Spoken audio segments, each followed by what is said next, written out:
తెలుగు శ్రోతలందరికీ నమస్కారం అండి.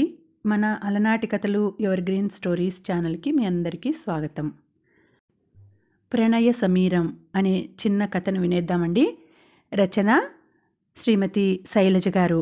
కథలోకి వెళ్ళబోయే ముందు మన సబ్స్క్రైబర్స్ అందరికీ, మన శ్రోతలందరికీ కూడా మకర సంక్రాంతి శుభాకాంక్షలండి. ఈ సంవత్సరం బాగా జరుపుకోవాలని, ఆ శ్రీ మహాలక్ష్మి మీ నట్టింట్లో కొలువై ఉండాలని, భోగభాగ్యాలతో, పాడి పంటలతో, ధనధాన్యాలతో మీరు వర్ధిల్లాలని మనస్ఫూర్తిగా కోరుకుంటున్నానండి. ఆ మహాలక్ష్మి, శ్రీ మహాలక్ష్మీదేవి కరుణా కటాక్ష వీక్షణాలు మీ అందరిపైన ఉండాలని మనస్ఫూర్తిగా కోరుకుంటున్నాను. ఇక ఆలస్యం చేయకుండా మనం కథలోకి వెళ్ళిపోదామండి.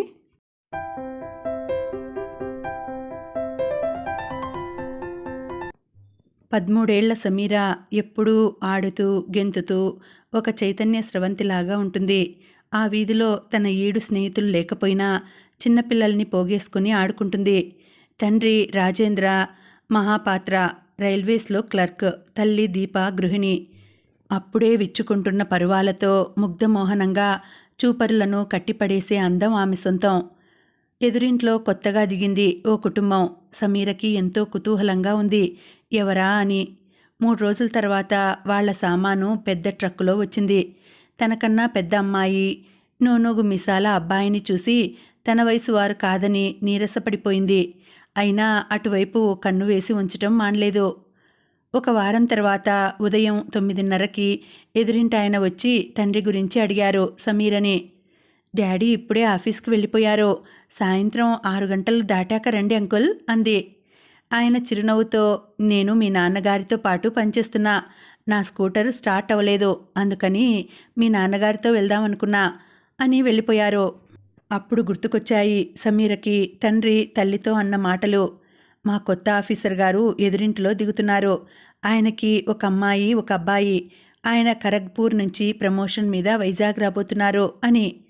సమీర వాళ్ళు ఉండే ఇంటి ఎదురుగా రోడ్డు దాటితే జయదేవ్ ఇల్లు. అదంతా ఆఫీసర్ల కాలనీ.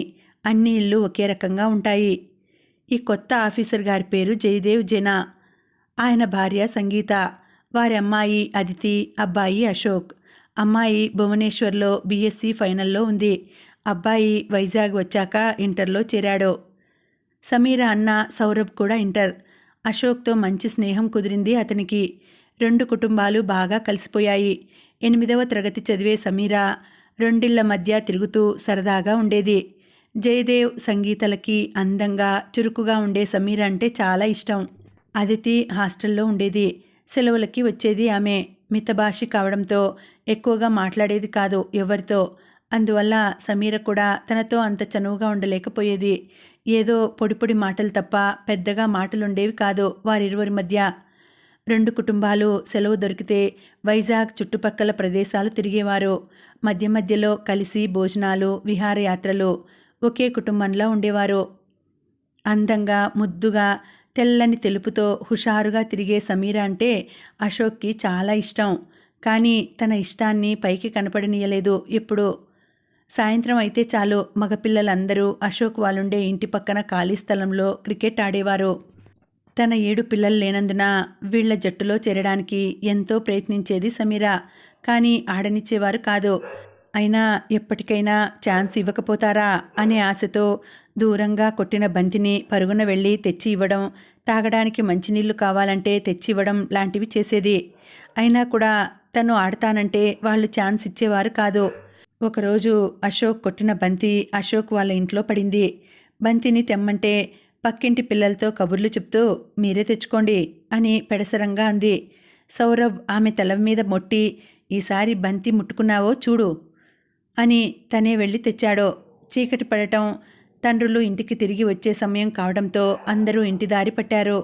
సమీర మాత్రం తిన్నగా సంగీత దగ్గరికి వెళ్ళి, ఆంటీ, మీ అబ్బాయి వల్ల మా అన్నయ్య చేత మొట్టికాయ తిన్నానివాళ కళ్ళు పెద్దవి చేసి చేతులు తిప్పుతూ చెప్పింది సమీర.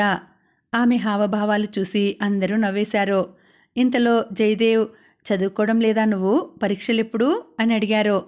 నాకు కాదు, ముందు మీ అబ్బాయిని క్రికెట్ మాని చదువుకోమనండి అంది పెంకెగా, ఉక్రోషం నిండిన గొంతుతో. ఆమె ముఖం చూసి నవ్వు ఆపుకుంటూ, సంగీత, తప్పు కదూ, అంకుల్తో అలా మాట్లాడవచ్చా? పెళ్ళయ్యాక అత్తగారింట్లో కూడా ఇలాగే మాట్లాడతావా అంది. అంతవరకు నిలబడి వాదిస్తున్న సమీర చటుక్కున కూలబడి, ఇదేనా అత్తగారిల్లు అని చెప్పి పారిపోయింది ఇంటికి. అమాయకంతో కూడిన ఆమె మాటలను ఎవరూ సీరియస్గా తీసుకోలేదు. రూంలో చదువుకుంటున్న అదితి, ఆమె ఎదురుగా కూర్చుని రికార్డ్ రాసుకుంటున్న అశోక్ ఆ మాటలు విని ఒకరి మొహం ఒకరు చూసుకున్నారు. ఏంటి సంగతి అన్నట్టుగా కన్నెగరేసింది అదితి. ఎర్రబడిన మొహంతో అక్క ఎక్కడ పెడార్థం తీస్తుందోనని షీఈజ్ ఏ స్టూపిడ్ అన్నాడు. అలా అన్నాడే కానీ ఆమె మాటలు అతనిలో కలకలం రేపాయి. ఆ తర్వాత నుంచి సమీరని గమనించడం మొదలుపెట్టాడు. ఇంటర్ మొదటి ఏడాది ఎలాగో గడిచింది. Aditi Andhra university post graduation కోర్సులో జాయిన్ అయింది. ఒకరోజు కాలేజ్ నుంచి వచ్చి అలసటగా ఉందని అలా సోఫాలో పడుకున్నాడు అశోక్. ఇంతలో చిన్న గిన్నెలో గులాబ్ జాములు చేతిలో నెమలీక తిప్పుకుంటూ వచ్చి అశోక్ మొహం మీద ఈకతో గిలిగింతలు పెట్టి వంటగదిలోకి వెళ్ళింది. చిరాకుగా లేచిన అతడు చప్పుడు లేకుండా వెనకే వెళ్ళి ఆమె జడ పట్టుకొని లాగాడు. ఆమె అరిస్తే ఎవరైనా వచ్చి చూస్తారని 2 చేతులు జోడించింది. అప్పుడే బాత్రూమ్ తలుపు తీసిన శబ్దం, సంగీత అడుగుల సవ్వడి విని ఆమె జడ వదిలేశాడు. వెవ్వె అని వెక్కిరిస్తూ పారిపోయింది. మరొక రోజు బయటకు వెళ్తూ అమ్మా తలుపేసుకో అంటూ మెట్టు దిగి వచ్చి యథాలాపంగా ఎదురింటి వైపు చూశాడు అశోక్. బెడ్రూమ్ కిటికీ నుంచి అతడిని చూసి చెయ్యి ఊపింది సమీర. తలస్నానం చేసిందేమో వదులుగా వేసుకున్న జడలో మరింత అందంగా కనపడింది. అశోక్ ఆమెకి టాటా చెప్పి ఈల వేసుకుంటూ సైకిల్ మీద వెళ్ళిపోయాడు. అతను కనపడేంత వరకు చూసి కిటికీ ముందు నుండి కదిలింది సమీర.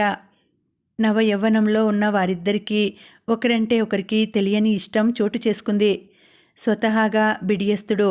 తల్లిదండ్రులు తనని తప్పుపట్టే పరిస్థితి తెచ్చుకోవడం ఇష్టం లేక హద్దు మీరేవాడు కాదు అశోక్. 2 రోజుల తర్వాత హోళీ పండుగ. అందరూ ఆడ మగ భేదం లేకుండా రంగులు చల్లుకున్నారు. అశోక్ దగ్గర రంగులు అన్నీ అయిపోయాయి. ఇంతలో చేతిలో ఎరుపు రంగు ఉన్న ప్యాకెట్తో అతని ముందు ప్రత్యక్షమైంది సమీర. తీసుకోమని సైగ చేసింది. 2 గుప్పెట్ల నిండా రంగు తీసుకొని ఆమె ముఖం మీద రాయబోతూ ఉంటే హఠాత్తుగా ఆమె తల వంచడం, అతను తల మీద రంగు అద్దడం వెంటనే జరిగిపోయింది. కిలకిలా నవ్వుతున్న ఆమె వైపు గాబరాగా చూశాడు. కరెక్ట్గా పాపిడి నిండా ఎరుపు రంగు అద్దబడింది. ఆమె ఎర్రబారిన కపోలాలు తల ఎత్తి నవ్వుతుంటే శంఖంలాంటి మెడ ఆమె కొత్త అందాలతో మతి పోగొట్టేట్టుగా ఉంది.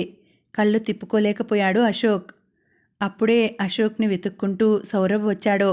అన్నని చూసి జారుకుంది సమీర. అందరూ సముద్ర స్నానాలు చేసి వచ్చారు.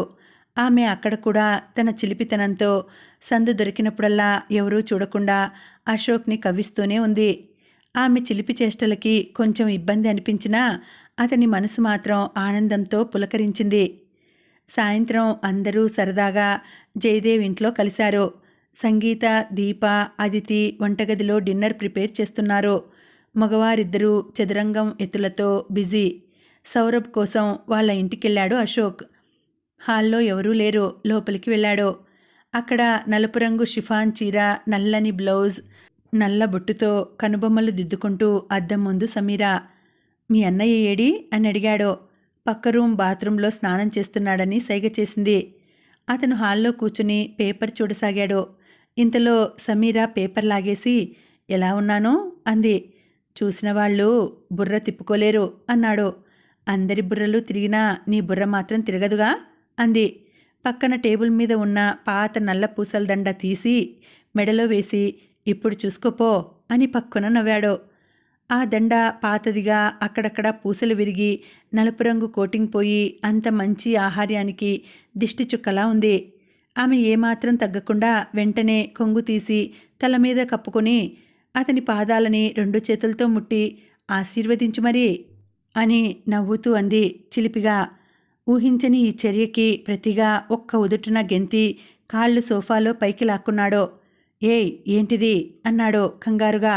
అతని కంగారు చూసి నవ్వు ఆపుకోలేకపోయింది సమీర. ఇద్దరూ యవ్వనవంతులు, అందంలో పోటీ పడినట్టుగా ఉంటారు. కానీ పరిణతి లేని ప్రణయం వారి మధ్య. తమ ప్రేమని సఫలం చేసుకునే దిశగా ఆలోచించలేని వయసు. అశోక్ తల్లిదండ్రుల అదుపు ఆజ్ఞలలో ఉంటే సౌరభ్ అమ్మా నాన్నల్ని ఎదిరిస్తూ అల్లరి చిల్లరిగా తిరిగేవాడు. సిగరెట్ కాల్చడం, చెడు సావాసాలతో ఇల్లు పట్టకుండా తిరిగేవాడు. ఫలితం ఇంటర్ తప్పాడు. అశోక్కి భోపాల్ ఇంజనీరింగ్ కాలేజ్లో సీట్ రావడంతో అక్కడ చేరాడు. సౌరభ్ని తండ్రి ముంబైలో ఉన్న అన్నగారి దగ్గరికి పంపించాడు, ఏదైనా వృత్తి విద్యా కోర్సులో చేర్పించమని. అదితి పీజీ పూర్తి చేసింది. మంచి సంబంధం కుదరటంతో వివాహం చేశారు. రాజేంద్ర కుటుంబం అన్ని విధాలా జయదేవ్ కుటుంబానికి వివాహ వేడుకలలో తమ వంతు సహకారం అందించారు. వివాహ వేడుకలలో సమీర తన చిలిపి చేష్టలతో కవ్వించింది అశోక్ని. ఆమె చిలిపితనాన్ని ఆస్వాదించినా లోపల బెరుకు ఉండేది, ఎవరైనా చూస్తారేమోనని.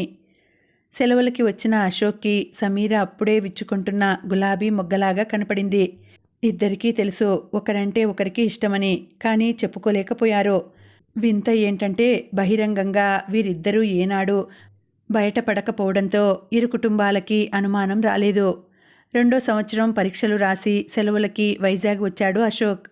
ఆటోలోంచి దిగుతూ ఎదురింటి వైపు చూశాడు. అతని రాక కోసమే ఎదురు చూస్తున్న సమీర సంతోషంతో చెయ్యి ఊపింది. ప్రతిగా నవ్వాడు. సన్నటి మీసాలతో, చక్కటి శరీర దారుఢ్యంతో, మంచి రంగుతో పొడగరి అందగాడు తన ముందు తిరుగాడుతుంటే సమీర ఊహలు ఆకాశాన్ని అంటుతున్నాయి. సమీర కొంతన్నా అతడి ముందు బయటపడే ప్రయత్నం చేసింది. కానీ అతని కళ్ళల్లో ప్రేమ పెదవి దాటకపోవడం వల్ల సమీరకి అతని మనసులో ఏముందో అర్థం కావటం లేదు. సాయంత్రం ఆంటీ పిలుస్తున్నారంటూ ఎదురింటికి వచ్చిన సమీర షాక్ కొట్టినట్టుగా గుమ్మంలోనే ఆగిపోయింది. అశోక్ పక్కన అల్ట్రా మోడ్రన్ అమ్మాయి, భుజాల వరకు జుట్టు, షేప్ చేసిన కనుబొమ్మలు, ప్యాంటు షర్టులో. అతనేమన్నాడో కానీ ఆ అమ్మాయి పడి పడి నవ్వుతోంది. నవ్వుతూ అతని భుజం మీద చెయ్యి వేసింది. అతను కూడా నవ్వుతున్నాడు. ఆమె వచ్చినది కూడా గమనించలేదు. అంతే, గిరుక్కున తిరిగి కనులు వర్షిస్తుంటే ఇంటికి పరుగు తీసింది. తన గదిలోకి దూరి మంచం మీద వాలి వెక్కి వెక్కి ఏడ్చింది. తనదైన దాన్ని ఎవరో లాక్కొని పోతున్న ఫీలింగ్, ఆ దుఃఖంలోంచి పౌరుషం లాంటిది పుట్టింది ఆమె మదిలో. ఇంతలో సంగీత కంఠం వినపడింది. అదేంటి సమీర ఇంట్లోకి రాకుండా వచ్చేసింది? ఇదిగో మటర్ పన్నీర్ కూర సమీరకి ఇష్టం కదా అని తెచ్చాను అంటూ. ఏమో బాబు, ఎవరేమన్నారో, ఎవరితో గొడవ పడిందో, గదిలో దూరి తలుపు బిడాయించుకుంది అంది దీప. అవును, ఎవరో గెస్ట్ వచ్చినట్లున్నారు ఆరాగా అడిగింది దీప. అశోక్ క్లాస్మేట్ అనన్య. ఖరగ్పూర్లో ఉన్నప్పుడు ఒకే స్కూల్లో చదివారు 10th వరకు. మా మేడ మీద ఉండేవాళ్ళు. వాళ్ళ కుటుంబం, మేము ఇప్పుడు మన 2 కుటుంబాల వారం ఎలా ఉంటామో అలాగే ఉండేవారం అంది సంగీత. ఆ మాటలు వింటున్న సమీర మనసు పడిన బాధ వర్ణనాతీతం. ఆ తర్వాత జయదేవ్ కుటుంబాన్ని తప్పించుకుని తిరిగింది 2 రోజులు. 3వ రోజు జయదేవ్, అశోక్ ఇద్దరూ సమీర తండ్రిని కలవడానికి వచ్చారు. తలుపు తీసిన సమీరని, ఏమ్మా 2 రోజులుగా కనపడలేదు అని జయదేవ్ అడిగాడు. ఏమీ లేదంకుల్, మీరంతా ఇంట్లో గెస్ట్స్తో బిజీగా ఉన్నారని రాలేదు. మీరంతా అనే మాటని ఒత్తి పలుకుతూ అశోక్ని క్రీగంట చూస్తూ అంది. ఓహ్ అదా, వచ్చుంటే నీకు అనన్య అనే మంచి ఫ్రెండ్ దొరికేది అని అంటూ రాజేంద్ర దీపలతో బరోడాకి బదిలీ చేశారు. వారం రోజుల లోపల జాయిన్ అవ్వాలి. పై నెల మొదటి వారంలో షిఫ్ట్ అవుదామనుకుంటున్నా అన్నాడు జయదేవ్. నిశ్శబ్దం అలుముకుంది కాసేపు. దీప కనులలో నీరు. సమీర గుండె వేగంగా కొట్టుకోసాగింది. వెంటనే అశోక్ వైపు చూసింది. అతని ముఖానికి న్యూస్ పేపర్ అడ్డంగా ఉండడంతో అతని ముఖ కవళికలు బోధపడలేదు సమీరకి. రాజేంద్రకి కూడా బాధగా ఉంది. సంగీత కూడా వచ్చింది. దీపని పట్టుకుని బాధపడింది. ఇరు కుటుంబాల హృదయాలు బరువెక్కాయి. దీప అందరికీ టీ, స్నాక్స్ సర్వ్ చేసింది. టీ చేతి మీద పడటంతో చేయి కడుక్కోవడానికి వాష్ బేసిన్ దగ్గరికి వచ్చాడు అశోక్. వెంటనే అతని చేతిలో చిన్న పేపర్ ముక్క మడిచి ఇచ్చి వంటగదిలోకి పరుగున వెళ్ళిపోయింది సమీర. అతను గబాలన జేబులో పెట్టుకున్నాడు. ఇంటికి వచ్చాక తన గదిలోకి వెళ్ళి పేపర్ విప్పి చదివాడు. అందులో, నన్ను మర్చిపోవుగా, అమ్మాయిలని దగ్గరికి రానిచ్చావో నా మీద ఒట్టే, ఉత్తరాలు రాస్తావు కదూ, మీ అడ్రస్ ఇచ్చి వెళ్ళు, బాయ్, నీ సమీర. అది చదివాక అమితమైన భావోద్వేగానికి గురయ్యాడు అశోక్. నీ సమీర అనే అక్షరాల దగ్గర అతని కళ్ళు నిలిచిపోయాయి. ఏం జవాబు రాయాలో, అసలు జవాబు రాయాలో వద్దో తోచటం లేదు అతనికి. అలాగే 2 రోజులు గడిచాయి. వెళ్లే రోజు రానే వచ్చింది. జయదేవ్, సంగీతలకు వీడ్కోలు చెప్పడానికి సమీర తల్లిదండ్రులు వచ్చారు. అశోక్ కూడా తన సామాన్తో పక్కనే నిలబడ్డాడు. ఆఫీస్ కార్ రావడంతో బయలుదేరారు. వీలు చూసుకొని బరోడా రమ్మన్నారు రాజేంద్ర వాళ్ళని. ఉత్తరాలు రాయమని చెప్పి సెలవు తీసుకున్నారు. కారు కదలబోతుంటే అప్రయత్నంగా ఎదురింటి కిటికీ వైపు చూశాడు అశోక్. అక్కడ కిటికీ నుండి టాటా చెప్తున్నట్టుగా చెయ్యి ఊపుతూ కళ్ళనీళ్లతో సమీర. కొన్నాళ్లకి సామాను కూడా వెళ్ళిపోయింది. రోజులు నెలలుగా, నెలలు సంవత్సరాలుగా గడిచిపోయాయి. సమీర BA పాస్ అయింది. సౌరభ్ మెకానికల్ డిప్లొమా పూర్తి చేశాడు. జయదేవ్ హార్ట్అటాక్తో చనిపోయారని ఆఫీస్లో వార్త వచ్చింది. రాజేంద్ర కుటుంబం ఎంతగానో బాధపడ్డారో. ఆ తర్వాత ఉత్తర ప్రత్యుత్తరాలు క్రమేణా తగ్గిపోయాయి. అశోక్ హాస్టల్ అడ్రస్కి జాబు రాసేందుకు సాహసించలేకపోయింది సమీర. సంగీతకి వ్రాసినప్పుడు అశోక్ని అడిగినట్లు చెప్పండి అని వ్రాసేది. అంతకన్నా ఎక్కువ వ్రాయడానికి ఆమెకు ధైర్యం చాలేది కాదు. కాలగర్భంలో 3 ఏళ్లు కలిసిపోయాయి. అశోక్కి BHELలో ఉద్యోగం వచ్చింది. సౌరభ్ తనకు నచ్చిన అమ్మాయిని వివాహం చేసుకున్నాడు. దాంతో సమీర మనసులో అశోక్కి కూడా పెళ్ళైపోయిందేమోననే బెంగ ఎక్కువై దిక్కుతోచటం లేదు. సమీరకు కూడా మంచి సంబంధం కుదిరి ఆ ముడుముళ్ళు పడితే చాలని భావించేది దీప. ఒకరోజు హఠాత్తుగా అశోక్ వైజాగ్ వచ్చాడు. తిన్నగా రాజేంద్ర ఆఫీస్కు వెళ్ళాడు. తను జయదేవ్ కొడుకునని పరిచయం చేసుకుని రాజేంద్ర గురించి అడిగాడు. ఆఫీస్ వాళ్ళు నీకేమన్నా బాకీ ఉన్నాడా ఆయన అని అడిగారు. అలాంటిదేమీ లేదు. వాళ్ళు మేము ఫ్యామిలీ ఫ్రెండ్స్. వాళ్ళని కలిసి చాలా కాలమైంది. సో ఒకసారి కలుద్దామని అన్నాడు. జయదేవ్ కుమారుడని తెలిసి అక్కడే కూర్చున్న ఒకతను వెంటనే లేచి వచ్చి, సార్ బాగున్నారా? ఖరగ్పూర్లో వారి కింద పనిచేశాను. ఆయన మా గురువుగారు. నా పేరు వాసుదేవ్. సార్ని అడిగానని చెప్పండి అన్నాడు. నాన్నగారు చనిపోయారండి అనేసరికి, అయ్యో వెరీ సారీ. చాలా మంచివారు. ఆయన దగ్గరే పని నేర్చుకున్నాను అని రాజేంద్ర MVP కాలనీలో ఉంటున్నారని అడ్రస్ ఇచ్చాడు. కానీ అక్కడ అందరూ రాజేంద్ర గురించి అలా మాట్లాడడం అశోక్కి ఏమీ అర్థం కాలేదు. వాసుదేవ్ మాటల వల్ల తెలిసిందేమిటంటే రాజేంద్రని ఒక సహోద్యోగి లంచం వలలో ఇరికించాలని చూశాడని, అతనితో తిరగవద్దని చెప్పినా వినేవాడు కాదు. ఆ సమయంలో సహోద్యోగి తాను తీసుకున్న లంచం కేసుని రాజేంద్ర మీద నెట్టాడు. ఫలితం రాజేంద్ర సస్పెండ్ అయ్యాడు. దాంతో ఇల్లు ఖాళీ చేసి ఓ చిన్న ఇల్లు తీసుకొని ఉంటున్నారు. కానీ తనని తను నిర్దోషిగా నిరూపించుకోవడానికి నానా అవస్థలు పడుతూనే ఉన్నాడు. రాజేంద్ర ఇల్లు కొంచెం లోపలికి ఉంది. ఇల్లు వెతుక్కొని వెళ్ళేసరికి ఇంట్లో సమీర, దీప తప్ప ఎవరూ లేరు.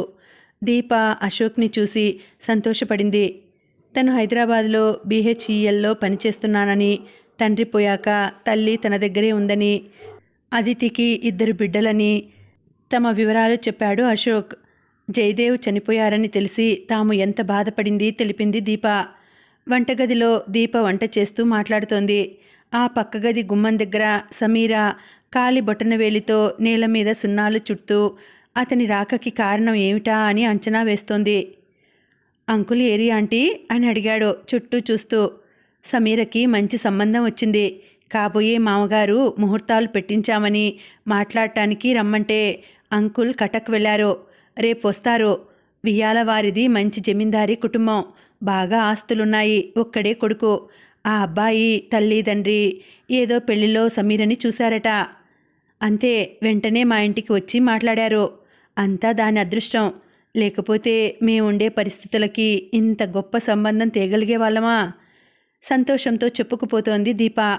ఇంతలో ప్లేట్లో గులాబ్ జామ్ తీసుకువచ్చి అతని ముందు ఉంచింది సమీర. సోఫాలో వెనక్కి వాలి ఆమె వైపు దీర్ఘంగా చూశాడు. కళ్ళు దించుకుని ఉండటం వల్ల ఆమె మనోభావాలని అంచనా వేయలేకపోయాడు. పెళ్లి కుదిరిందని సిగ్గుపడుతోందని అనుకున్నాడు. అలా అతను అనుకోవడం అతని మనసు ఒప్పుకోలేదు. ఇంట్లోనే ఉంటుందేమో మరింత తెల్లబడింది. చెంపల జారిన వెంట్రుకలు, ఎత్తైన కపోలాలు, కెంపు రంగులో మెరుస్తూ నీలం రంగు చీరలో అందం అంతా రాసిపోసినట్టుగా ఉంది. భోజనం చేసి వెళ్దువు. నీ సూట్ కేస్ తేలేదా అంది దీప. లేదాంటీ, ఇక్కడ షిప్ బిల్డింగ్ సెంటర్లో పని ఉండి వచ్చాను. అక్కడే బస, భోజనం ఏర్పాటు చేశారు. మిమ్మల్ని అందరినీ కలుద్దామని వచ్చాను. ఈరోజు సాయంత్రం గోదావరికి వెళ్తున్నాను. అంటూ లేచి నిలబడి సమీర వైపు చూశాడు. అంతవరకు 4 కళ్ళు చేసుకుని అతన్నే చూస్తున్న సమీర చప్పున తలదించుకుంది. నీకు సంబంధాలు చూస్తున్నారా అని అడిగింది దీప. ఆ ప్రశ్నకి ఊపిరి బిగబట్టి అతని సమాధానం కోసం చెవులు రిక్కించింది సమీర. ప్యాంటు జోబులో చేతులు పెట్టుకొని ఆమె వైపే చూస్తూ ఊహూ అన్నాడు. అశోక్ వెళ్ళొస్తానని చెప్పి బయటకు నడిచాడు. ఇదేం బాగాలేదు, చెప్పుల్లో కాళ్ళు పెట్టుకు వచ్చావు. మీ అడ్రస్ ఇవ్వు, శుభలేఖ పంపుతాము. అమ్మని తీసుకుని తప్పకుండా పెళ్ళికి రా. సమీరకి సంగీత్ అంటే చాలా ఇష్టం. సౌరభ్ కూడా మిమ్మల్ని చూసి సంతోషిస్తాడు అంటూ అతనితో పాటు బయటకు వచ్చింది. ఎక్కడా ఆటో కనబడలేదు ఆ వీధిలో. బాయ్ ఆంటీ, అలా మెయిన్ రోడ్ ఎక్కితే ఆటో దొరుకుతుందేమో, మీరుండండి ఆంటీ అంటూ ముందుకు సాగాడు. సందు మలుపు తిరుగుతూ ఒక్కసారి వెనక్కి తిరిగి చూశాడు. గేట్ దగ్గర నిలబడి చెయ్యి ఊపుతోంది సమీర. అతను కూడా చెయ్యి ఊపి ముందుకు వెళ్ళిపోయాడు. సమీర కళ్ళు ఏకధాటిగా వర్షించసాగాయి. ఏమిటి మనిషి, ఎందుకు ఈ మౌనం? ఎంత ఎదిగాడు? ఇంకా నా మనసులో ఏముందో తెలీదా? తెలియనట్లు నటిస్తున్నాడా అనుకోసాగింది. ఒక పక్క అంతరాత్మ నిలదీస్తోంది. పోనీ నువ్వే ధైర్యం చేయొచ్చుగా. నిన్ను నువ్వే మోసం చేసుకోకు పిచ్చిదానా. అతను నీకోసమే వచ్చాడు. ఇప్పటికీ మించింది లేదు. మీ అమ్మకి చెప్పు. కానీ ఆ ధైర్యం ఆమెలో లేదు. కానీ ఏదో చేయాలనే ఆరాటం ఆమెను నిలవనీయలేదు. సాయంత్రం మ్యాచింగ్ బ్లౌజ్ కొనుక్కునే మిష మీద ఇంటి నుండి బయలుదేరింది స్టేషన్కి. ట్రాఫిక్ వల్ల ఆమె వెళ్ళేసరికి అనౌన్స్మెంట్ ట్రైన్ బయలుదేరడానికి సిద్ధంగా ఉందని. ఆమె ప్లాట్ఫామ్ టికెట్ కొనుక్కొని ఫుట్ ఓవర్ బ్రిడ్జ్ మీదకి వచ్చేసరికి ట్రైన్ బయలుదేరింది. అప్పుడే అశోక్ పరిగెడుతూ సెకండ్ ఏసీ కోచ్లోకి ఎక్కడం చూసింది. నీరసంతో అక్కడే కూలబడిపోయింది. కాళ్ళు ఈడ్చుకుంటూ ఇంటికి చేరింది. 1 వారం వరకు ఆమె అదే ధ్యాసలో ఉండింది. తల్లి మరోలా అనుకుంది. పెళ్ళయి అమ్మా నాన్నని వదిలి అత్తవారింటికి వెళ్ళడం గురించి బెంగపడుతోందేమో అని. హైదరాబాద్ తిరిగి వచ్చిన అశోక్ పరిస్థితి కూడా ఇంచుమించు సమీరలాగే ఉంది. నిద్రలేని రాత్రులన్నీ గడుపుతున్నాడు. అలా ఒక 3 నెలల పైన గడిచాయి. అశోక్ జీవితాన్ని యాంత్రికంగా గడుపుతున్నాడు. తల్లి రోజు ఏదో ఒక సంబంధం గురించి చెప్తోంది. కానీ అతను ఒక నిర్ణయానికి రాలేకపోతున్నాడు. ఇలా కాదని సంగీత అశోక్కి చెప్పకుండా కూతురికి అల్లుడికి రమ్మని ఉత్తరం రాసింది. వైజాగ్ వెళ్తున్నామని, అటునుంచి హైదరాబాద్ వస్తామని జవాబు రాసింది అదితి. 4 రోజుల తర్వాత అదితి భర్త పిల్లలతో వచ్చింది. ఆమె రాకతో ఇంట్లో సందడి మొదలైంది.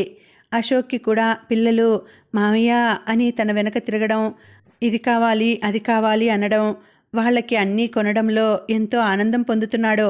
సంగీత కూడా మనవలని చూసి మురిసిపోతోంది. మేడ మీద ఒంటరిగా పచార్లు చేస్తున్న అశోక్ని వెతుకుతూ పైకి వచ్చింది అదితి. ఒక్కడివి ఏం చేస్తున్నావు? అయినా నీలో ఏదో మార్పు వచ్చిందిరా అంది అక్కడే ఉన్న కుర్చీలో కూర్చుంటూ. నేను ఎప్పట్లాగే ఉన్నా అక్క అంటూ వచ్చి పక్కన కుర్చీలో కూర్చున్నాడు. కొంచెంసేపు ఇద్దరూ మౌనంగా ఉన్నారు. అతను కుర్చీలో వెనక్కు వాలి చేతులు తల మీద పైకి పెట్టి అలా కళ్ళు మూసుకొని ఉన్నాడు. అప్పుడు అదితి, సమీర గుర్తుందా అంది. ఆ మాట వినంగానే కుర్చీలో సర్దుకొని కూర్చున్నాడు.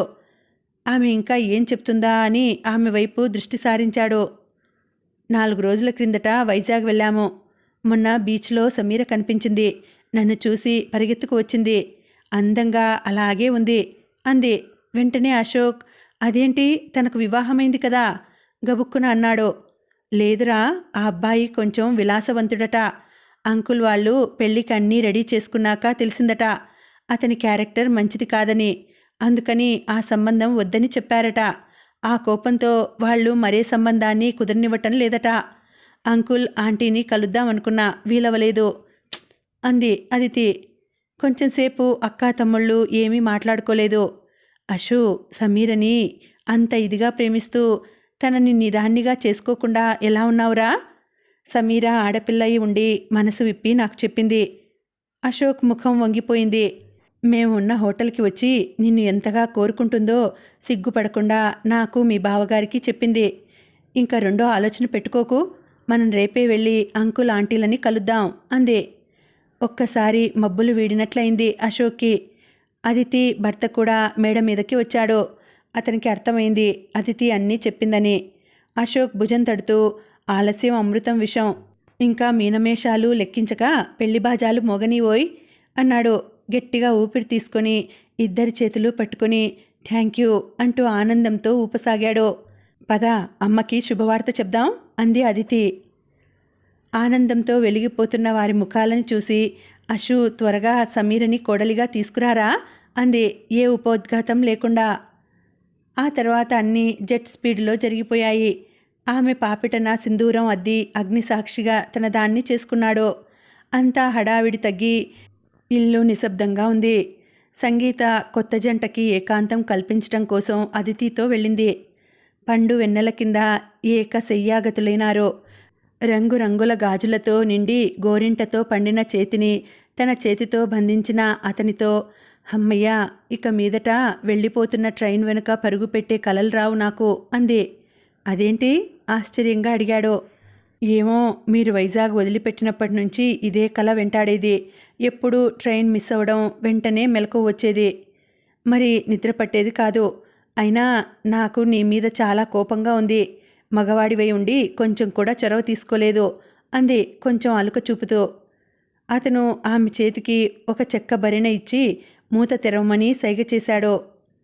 అందులో ఆమె చాటుగా ఇచ్చిన కాగితం ముక్క, ఎరుపు రంగు ఉన్న చిన్న కవరు, సంగీతకి రాసిన ఉత్తరంలోని అశోక్ని అడిగానని చెప్పండి అని వ్రాసిన కత్తిరింపు ఉన్నాయి.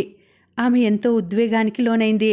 గద్గద స్వరంతో, ఇంతగా నన్ను ప్రేమించిన వాడివి ఎందుకలా మౌనంగా ఉండిపోయావు? నీ వైపు నుంచి ప్రతిస్పందన రాక నా మనసెంత గందరగోళానికి లోనయ్యేదో తెలుసా అంది.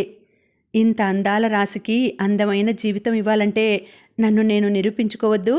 మొదటి నుండి మీ అమ్మా నాన్న నిన్ను గొప్పింటి కోడల్ని చెయ్యాలని అనుకునేవారు. ఆ మాట తలుచుకున్నప్పుడల్లా ముడుచుకుపోయేవాడిని, నీకు తగనేమోనని. మీ వాళ్ళని అడిగితే నో అంటారేమోనని సంశయం. కానీ నేనంటే నీకు ఇష్టమని మాత్రం గాఢంగా నమ్మేవాడిని. 3 నెలల కిందట వచ్చింది నీకోసమే అన్నాడు అశోక్.